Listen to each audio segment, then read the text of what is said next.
चारुस्मिता, ये बताइए आपकी डिसर्टेशन से निकलकर क्या चीज़ें सामने आती हैं, और दूसरी चीज़, आप भारतीय सिनेमा के लिए क्या उसमें चीज़ों को आपको लगता है कि वो ज़रूर शामिल की जानी चाहिए, और कुछ चैलेंजेस जो हैं वो हमारे लिए बिल्कुल यूनिक हैं, बिल्कुल अनोखे हैं, अनूठे हैं? जी, हमको लगता है सबसे बड़ा चैलेंज ये है कि एक बहुत ही कैपिटलिस्टिक वर्ल्ड में, बहुत ही जहाँ पे पैसा प्रधान इंडस्ट्री में इस चीज़ की जगह कैसे बनाई जाए विदाउट मतलब किसी आर्टिस्ट की एबिलिटी को कॉम्प्रोमाइज़ करने के लिए।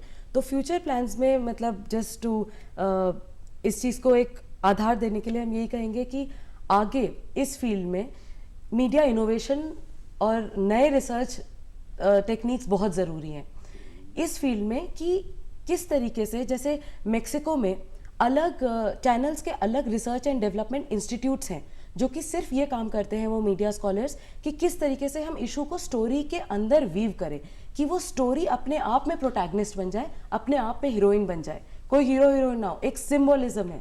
तो किस तरीके से इस चीज़ में बहुत रिसर्च, अभी भी बहुत रिसर्च का स्कोप है, बहुत ज़्यादा। और जहाँ तक इश्यूज़ को दिखाने की बात है, हमको अभी भी लगता है कि जैसे राजकुमार हिरानी जिस टाइप की फिल्में बनाते हैं, या नई फिल्मों में मातृभूमि है, आई एम कलाम है, और इस टाइप पीपली लाइव है, इस टाइप की फिल्मों को एक नए तरीके से लोगों को बहुत ज़रूरी है कि उस बारे में बातचीत शुरू हो, सवाल करें, आपस में सवाल करें, उनसे सवाल पूछें, ताकि उनको भी पता चले कि क्या लोग सोचते हैं इस बारे में। देखिए, उनसे बहुत लोगों ने सवाल अलग अलग मंच पे पूछा गया है। ज़्यादातर जो फिल्म प्रोड्यूसर्स होते हैं उनका यही कहना होता है कि भाई इन लोगों को तो यही पसंद है, तो एक ही तरह का सिनेमा, सक्सेस का फार्मूला, कामयाबी का फार्मूला किसी के पास नहीं, लेकिन सब कॉपी करते हैं उसको। तो ये बड़ा मतलब मुर्गी या अंडा, ये समझ में नहीं आता। नहीं, ये बात हमारे मन में भी आई थी, इसीलिए हमने अपनी थीसिस के लिए, हमें लगा पूरा सब लोगों का कवर करना पॉसिबल नहीं है, पूछना पॉसिबल नहीं है, लेकिन जितने भी लोगों का अगर हम एक सैंपल भी बनाते हैं, उसको पढ़ाई के तौर पे मतलब पढ़ने की कोशिश करते हैं, तो हमने अपने डिसर्टेशन में कुछ ग्रुप्स के फोकस ग्रुप इंटरव्यूज किए थे। 2 ग्रुप्स थे जो कि कानपुर के पास 2 गांव है, वहाँ के थे। एक स्कॉलर्स का ग्रुप था, एक स्टूडेंट्स का ग्रुप था। उनसे पूछा कि वो क्या सोचते हैं, कि कितने ज़रूरी, जो सवाल आज आपने हमसे किए, जो लोग सोचते हैं, वो सब सवाल हमने उनसे पूछे, और उनकी सोच में और प्रोड्यूसर्स जो कहते हैं कि लोगों को तो यही पसंद है, उस सोच में बहुत अंतर है, और इस चीज़ को स्टडी कोई नहीं कर रहा है, कोई स्टडी नहीं कर रहा है। लेकिन आपने किया।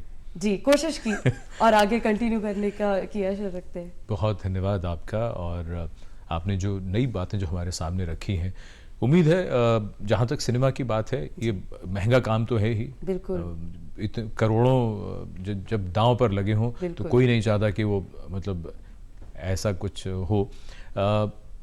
क्या कोई फॉर्मूला आपको लगता है कि अब आगे आने वाले दिनों में आपको ऐसा कुछ दिखता है जो भारतीय सिनेमा के लिए बहुत कामयाब हो सकता है?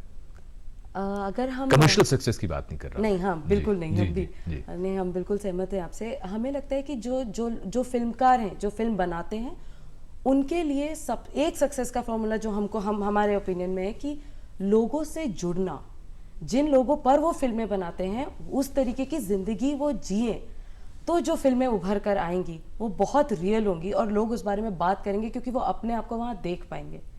जी। लोगों से जुड़ना, उनके बीच में रहना, और फिर उन पर बनाना, तो ये हमारे ख्याल से I think this would work. जी, चारुस्मिता, बहुत धन्यवाद आपका, और आपकी जो बात बहुत अच्छी है कि आम आदमी के लिए अगर फिल्में बनाएं तो ज़रा आम आदमी भी हम सब बने, बहुत ज़रूरी है। बहुत धन्यवाद आपका, और गुड इवनिंग इंडिया में आज बस इतना ही। आपको छोड़ जाते हैं एक और खूबसूरत गीत के साथ। मुलाकात होगी गुड इवनिंग इंडिया के अगले अंक में। नमस्कार।